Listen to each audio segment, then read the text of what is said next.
right. Well, welcome back to another episode, another riveting, thrilling, amazing episode. Who are your guests you have, Allison? This is Gabbo, and Bingo, bingo. this is Minky. Me. I'm gonna Minky pull Gabbo. up little profiles for both of them. You should.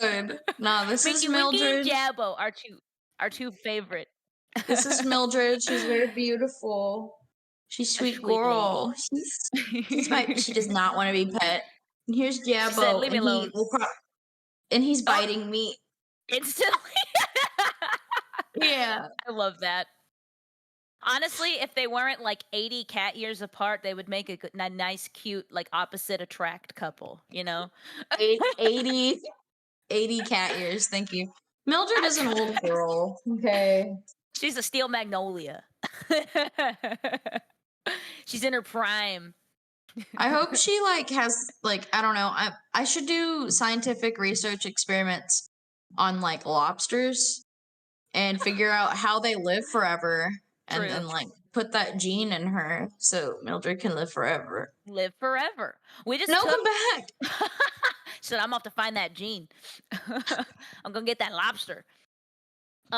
We just recently took one of our tortoises.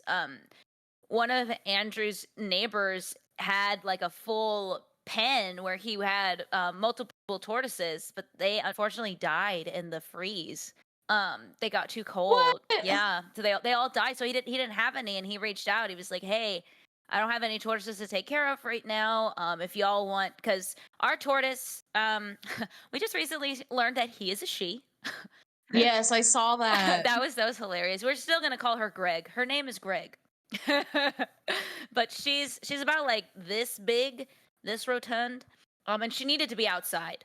So we got to take her, and he was such a nice old man. She's out there with like chickens, and she has all of these different. She crawled up on this log. She looked so happy, and she was just sunbathing. Oh, y'all took. Yeah, because Oh. he's just holding her. He's not keeping her. We're gonna come get her. Yeah. Oh, okay. We don't have an outside pen for her, and it's just cruel to keep her in the small indoor one because Yeah. Vlad, the little tortoise, he's only this big, the little Russian tortoise. The pen is fine for him. So that was an exciting new thing that happened, transporting a tortoise, a sulcata. Thank you. Bless you, Craig. Bless you, Craig. So, what's on the agenda? This is where we scream about our lives, yes? Or just the world? Well, the cogs in my brain aren't turning very much, so I couldn't come up with that riveting of a story. Well, I guess this is pretty riveting, but Riveting, eh? I hate to do this, but have you noticed the weather lately? It's been all gloomy. No, and this isn't normal, right? Because Oh. here in Austin, it's been almost like a cloudy day almost the whole summer. Sorry, you just kind of froze and cut out. Oh my god, you froze too. We're both frozen like this. Good. Well, no, it's just I've never seen this in my life because I know that usually the summers are awful here. Yeah, like brutally They're hot. supposed to be in the hundreds, but it's really, I don't know, it's creeping me out. I just don't think it's normal. And then the other day, there was a tornado in West Texas in a little town where actually Ty Oh. grew up, Oh wow. La Mesa. Mhm. And it just completely it was a whole storm and it flooded, tore the town apart, God, that's basically in the awful. middle of summer. So that was pretty scary to see. And then what's happening up on the northern west coast? You've heard about that, right? Though I know the ocean was on fire, if that's what you're Oh, talking about. well, I think that was in the Gulf. Oh, Yes, okay. that's messed up. But up in Oregon and Washington, it's actually reached all-time highs. It's usually really cool Oh, yeah. around this time, Uh-huh. but none of them have ACs. People So they died. can't handle this heat. No. That's crazy, man. just all of this in the short amount of time has and the I freeze know. at the I was beginning of the just gonna year. say, like, I feel like we're in like a post-apocalyptic thing where it's like, oh yeah, the big freeze just came in, and now we've got the death heat wave. You know, like What are fires before or after the earthquake? They were after the earthquake, I remember. But before the flood. Have you played Life is Strange? no, you keep telling me to play it. I need to play Okay, because it. I just wanted to reference it. Like, I don't want to spoil Oh, anything, I've but seen the ending. Andrew's already spoiled it for me. I just want to okay, play the well, game. basically, it's like because Max messes with time that everything gets all messed up. But Yeah, during it, there's like all these whales get like washed up on the beach, and that's happening, by the way. yeah, I think Like I've in seen that. large numbers, whales are currently washing up everywhere. Yeah, And then there's like two moons, and then like a huge twister I in the remember the game, tornado. Oh yeah. and it snows during like a summer day. So I'm like, this is happening. It's real. The world's ending. This is it. Life is strange, and I'm living it right now. I totally get that. I mean, it has been weird. Like, it does feel like we've switched into a wet season that is just like unprecedented. It's just been constantly like in New Braunfels, it's been just like raining or overcast like every day. And with my autoimmune conditions, I'm just like sore every day. I'm like, the humidity needs to go away. Like, I can't believe I'm Yes. asking for the sun. The sun is my enemy.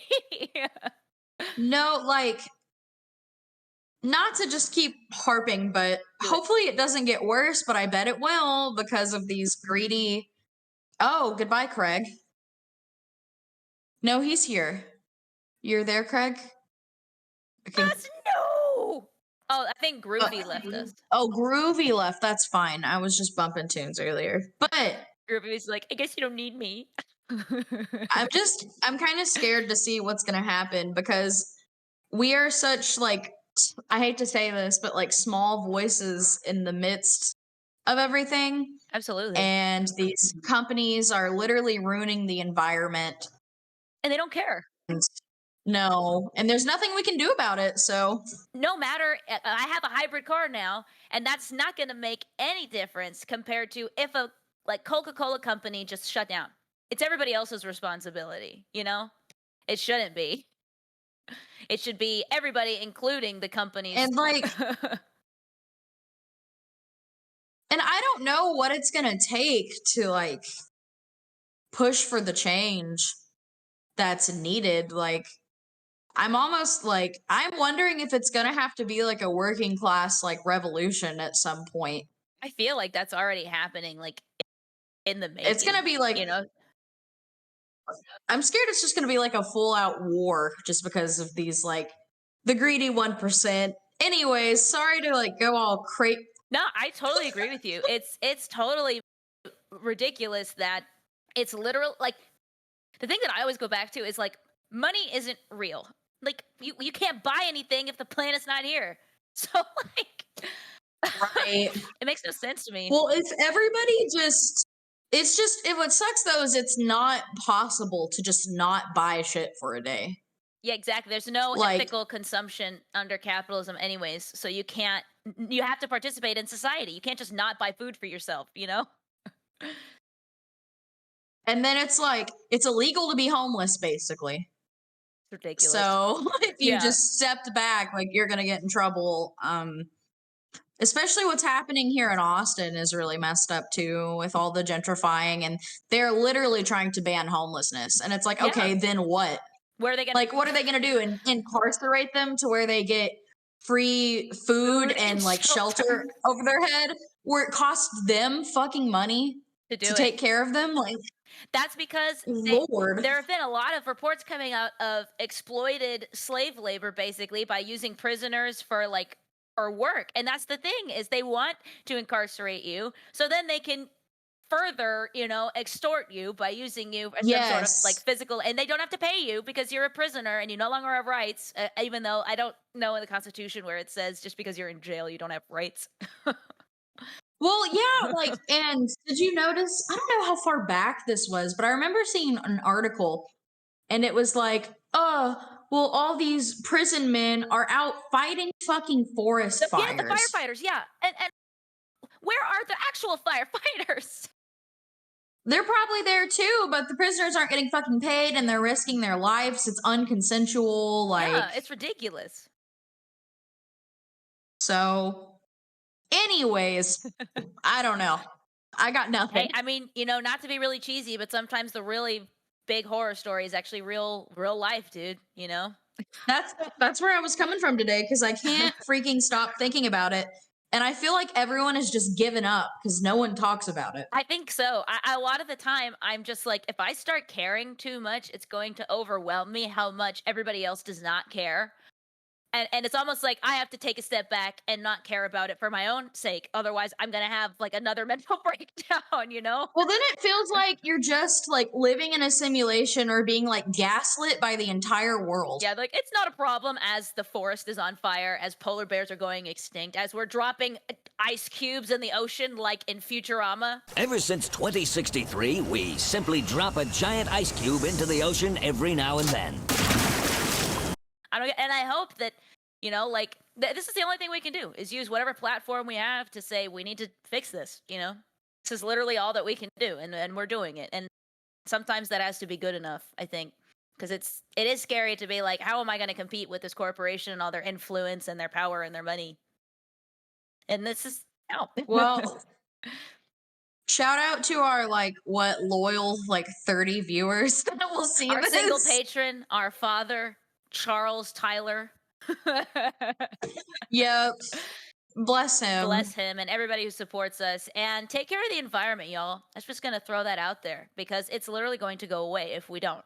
And we're going to go with it. It's just heartbreaking because, even today, I was just driving and I had this, feeling of, oh God, I'm 25. I need to have a kid soon. I must procreate Yes. right now. But then I was like, well, the world is literally, going to shit. Why would I want to bring a child into this world? What I've decided is if I have a kid, I'm going to adopt another one. Me too. That's just how it's gonna go. I would definitely want to adopt a lot. Honestly, because being in the foster care system as a child and then in the state when I was with the orphanage and whatever, it was awful. It was not good. And I would like to be able to foster a good environment to where someone actually feels like they're safe at home. Yeah. And give that back. Because honestly, even you and your family when I was living with y'all in high school, that was a big deal for me because I was safe, right. Mm-hmm. Without y'all, I don't know if I would have made it. Yeah, I mean, that's why we wanted to help you. We love you. We say, come in. Oh, I love y'all too. Say, come in. Yeah, it's important especially for children, to have some sort of stability. When you don't have that, created for you, it causes so many mental problems and developmental disorders. So to be able to help back and then give that sense of stability to children who otherwise haven't had it is definitely something that's really important. Important to me as well. Well, on that happy note, thanks for mulling that over with me because I did want to talk about that stuff. I thought it was important not to get too off track, but no, it is important. I mean, that's my story. Part of this podcast. Sometimes we just talk about real life.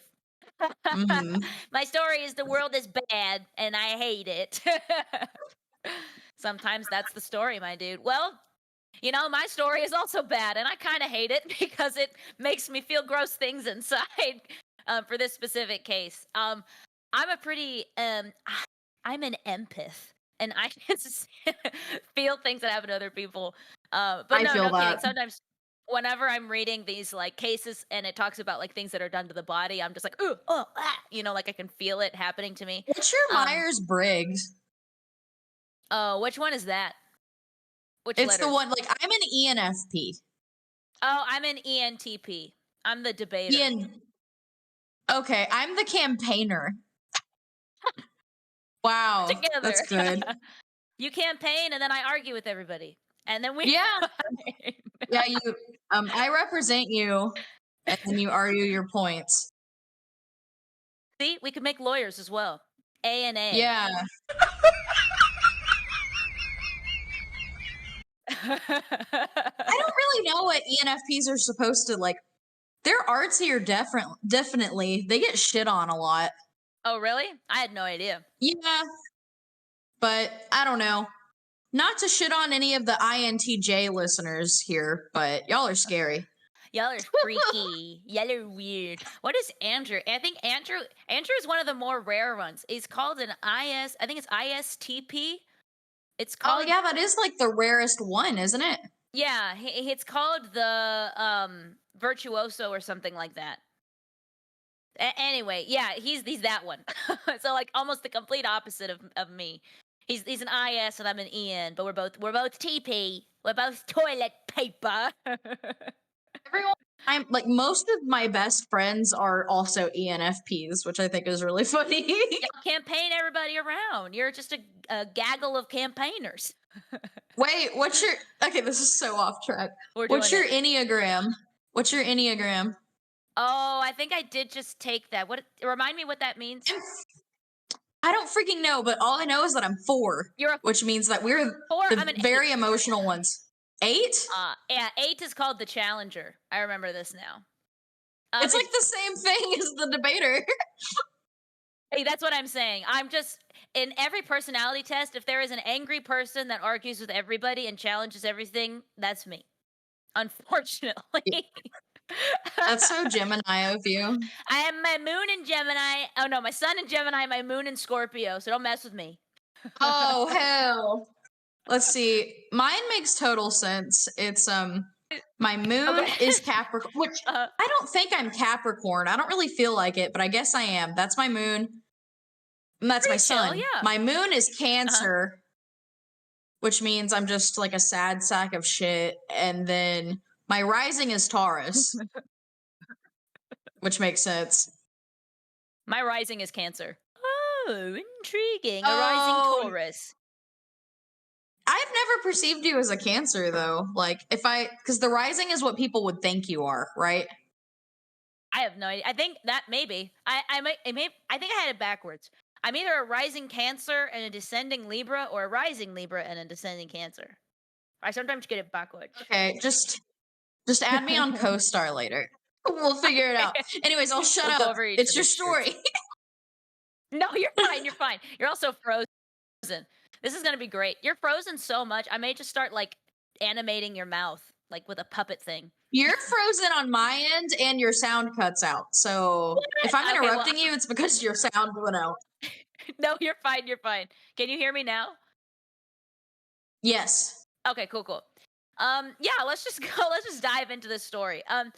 It's a really well-known murder case. It's another unsolved one, and it's well known not because of the actual case, but I think that people know this specific injury because of the Joker. Is the Yes. origin of the Joker smile, which is known as the Glasgow smile, which is from the Black Dahlia case. So this one is from. It's one of the most like brutal murders I've heard. So It's pretty upsetting. So that's why I said I have to like take a deep breath before talking about these details.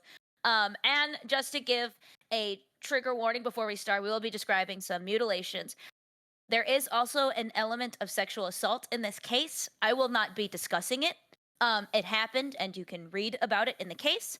But I just wanted to know we're not going to be discussing that element of it. But anyways, is about a woman named Elizabeth Short. She was born July 29th, 1924, and she was found dead January 15th, 1947.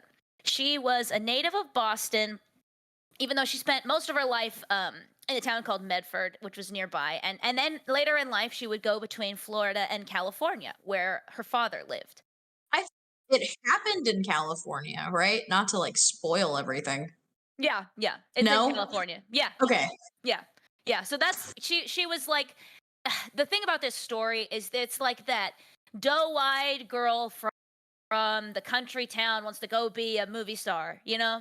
Aspiring actress. There's not a lot of physical proof of that, just more word of mouth of the people that were interviewed after her death. Because she didn't have any acting credits in LA, but so she moved there to live with her father, who was already there, and to try and become an actress. The name Black Dahlia doesn't really make any sense because there was a movie that was released called The Blue Dahlia in 1946. There's no really relation to it, but I wonder if they just changed it to Black Dahlia because it was a murder. You know, it was just a popular movie title at the time.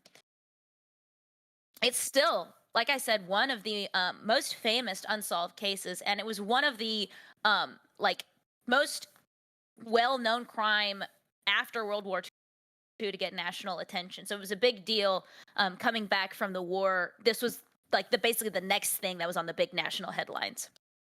So she was born in Medford in a little area called Hyde Park, between Medford and Boston, and she was the middle child between 4 other sisters.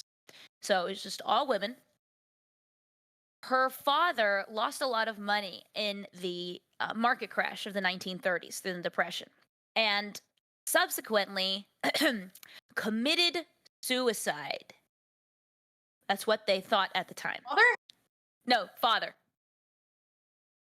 No, he committed suicide? Yeah, he committed suicide, but he really didn't. Rough. That is what they thought at the time. They thought it was because of the market crash. So after the dad committed suicide, the mom moved them away to an apartment and worked as a bookkeeper to support them. Years later, the mom would receive a letter from the dad. She was like, "Okay, well, I'm going to go to California now. Bye, Mom. You know, even though you've taken care of me my whole life, now I'm going to go with the guy who abandoned us so I can be an actress." Yeah. In July 1946, she moved to LA where she would live out the remainder of her life. So like I said, on the morning of January 15th, 1947, her body was found in a vacant lot on the west side of South Norton Avenue. It was halfway between Coliseum Street and West 39th Street there in LA. Her body was severed into 2 pieces, starting at the waist. And one thing that was really weird is that her entire body had been drained of blood. There's no blood. And you typically see this with like people with experience with butchering or medical training. So that was one of the giveaways in this case, that somebody who did this to her had to have medical training. The technique, I'll get to that later, but the specific technique used was also indicative of the type of profession this person probably belonged in. The medical examiner said she'd been dead for about 10 hours prior to being found, so she was probably killed the evening of January 15th. The body had a lot of cuts, specifically around her thighs and chest, and similar to the Jack the Ripper case, there were pieces of flesh just missing. I'm assuming taken as like trophies. Yeah, I know. It makes me feel like there's like knives cutting it out of my body like right now. Yeah. So yeah, some of her flesh was just taken out in chunks. Her lower half was about a foot away from her upper half. And her upper half, the intestines were tucked underneath the top half, almost like the person had remorse or was like holding this body in some sort of like reverence. So that was also different. This felt less sadistic and more like somebody kind of lost control. Her body had been rudely posed with her hands over her head and her elbows bent in sort of like a kind of like this, laying on the ground, and her legs were just wide open. You know, I can only imagine what they were trying to say with that. And here we go. The most notable mutilation. The cut that everybody knows. I'm going to put it up on the screen. I'll show the scene from the movie. You want to know how I got these scars? The top half of the body has the infamous Glasgow smile. Also known as the Chelsea smile. Or Chelsea grin. That's why there was like that metal band name, right? It was like Chelsea smile or something. Yeah, Chelsea grin.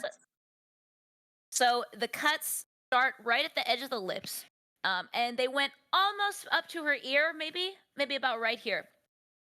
There's no real solid evidence that this for sure originated from anywhere, but legendarily it's originated from Glasgow, Scotland from the 1920s to the 30s, where similar sort of attacks were happening. So it was happening in the 20s and 30s, and because this was in 47, it's not really connected, but that phenomenon could have inspired whoever murdered her. Right. This crime was also really famous for being like handled like crap. Like the police let crowds walk all over the evidence. They didn't do anything to keep people from like poking with the body and messing it up. Um, Despite all that, they were able to find a single footprint and a cement sack containing watery blood. So that was the blood that was drained from her. So she must have been drained after death, which also is a weird thing. Again, like somebody treating like a deer carcass or something. That's what you do. You kill it and then you hang it and you drain it, you know? That's it just kind of reminded me of that. When they did the autopsy, a couple things stood out to them. I was talking about ligature marks here, but the fucking audio cut out again and my jimmies have been thoroughly rustled. Wrists and her neck. And those are, for people in the audience who don't know, it's when you have been like bound by rope and it like burns or agitates the skin and you have these red marks that show you've been like constrained in some way. If you had those. I have to take 1 second because Jasper stole my chapstick and it's my only one. Okay, no problem. Jingo bingo. Back at it again. Just, I get you. lose my mind without it. So, yeah, she had really bad teeth, and these marks were indicative that somebody was holding her against her will or positioning her in some way where she wouldn't be able to protect herself. Now, here we go. Earlier, I talked about how there's a specific technique that was used to cut her body in half. It's called a hemicorporectomy. And you cut the intestine right at the beginning of the small intestine. The police noticed that there wasn't really a lot of bruising. So again, happened post-mortem. So whoever did this killed her.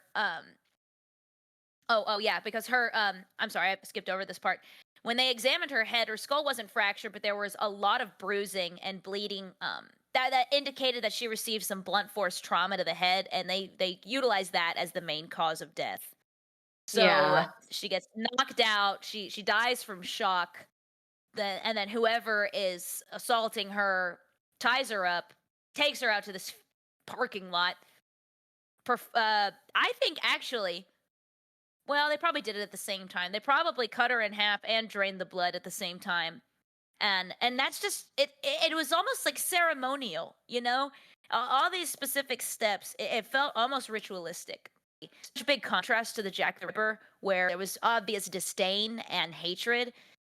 This almost has like a twisted sense of control, but also adoration for the body. The body was clean.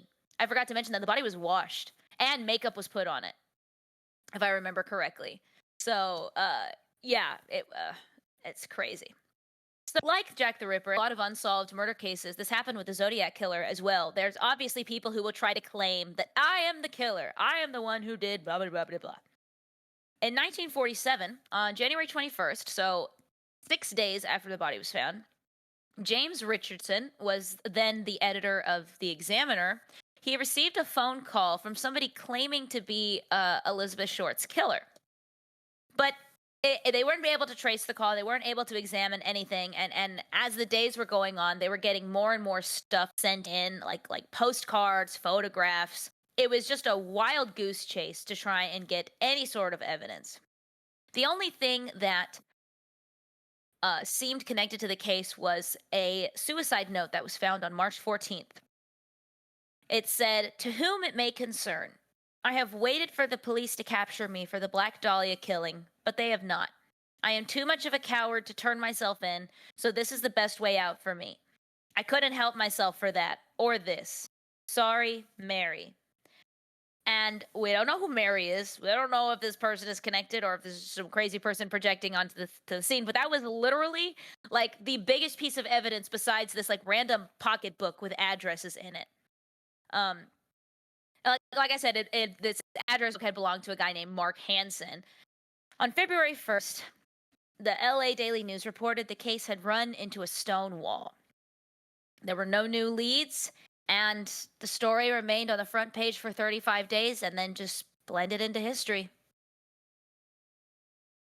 That is the story of the Black Dahlia murder. It freaks me out. I don't know if you remember. Oh, sorry. Huh? No, go ahead. Oh, well, wasn't there a theory that it was the dad? I don't think it was. Or that it was like a dentist or something. Yes. So the dentist theory, because of her teeth were so bad that they were thinking somebody in some sort of medical field would be the only way to do these Oh, things. that's what it was. Yeah. Okay. So that's why they connected the dots. It's like, well, she had really bad teeth. She was probably going to see a dentist. And I think when this, Jennifer, you watched American Horror Story, right? I think it's the second season where they add in the Black Dahlia case and they reference it. And in that one, they do use a dentist because that was the most like popular Yeah. theory. That's the sad part. Is like we'll never know what interaction she had with that person. But from all the interviews of her family and friends, she was a nice, sweet person and not just wanted to be an actress. Yeah, that case fucking sucks. I hate cold cases so much because it will just keep me up at night forever. Oh my God. And there's probably no way they'll solve it because so much time has passed now. And even the only thing I think of is like whoever did it, maybe their children would know. But like that's the thing. It's like if you were born in 1947, you're like my grandma now, and like no grandma is gonna come out and be like, "Oh, yeah, I am the daughter of the Black Dahlia murder," you know, like. Yeah, it's unfortunate that it's just like Jack the Ripper. It's gonna remain something that's just forever a question mark until we successfully figure out time travel that does not destroy the timelines. I'm convinced that people have been time traveling and that's what's causing all of this shit. I was telling you, Yeah, that's why.